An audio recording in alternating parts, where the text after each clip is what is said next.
Pulivendula MLA press meet పెట్టి 2 గంటల సేపు ఈ రాష్ట్ర ప్రజల యొక్క సమయాన్ని వృధా చేసినటువంటి పరిస్థితి. ఎందుకంటే అతనికి నాకు అనుమానం, నిజాలు చెబితే తల 1000 చెక్కలు అవుతుందని చెప్పేసి శాపం ఉందేమో. ఎప్పుడు కూడా అబద్ధాలు చెబుతూనే అతని యొక్క జీవనం సాగింది.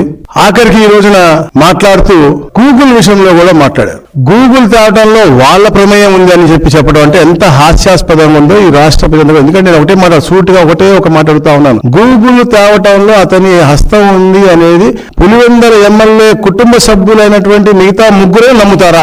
అలాంటి హాస్యాస్పదమైన మాటలు అబద్ధాలు. ఎందుకంటే అబద్ధాల పునాదుల మీద పుట్టినటువంటి పార్టీ అది. ఈ రోజు శవాల మీద అలాగే అబద్ధాల పునాదుల మీద దిగజారు రాజకీయాలు చేస్తా ఉన్నారు.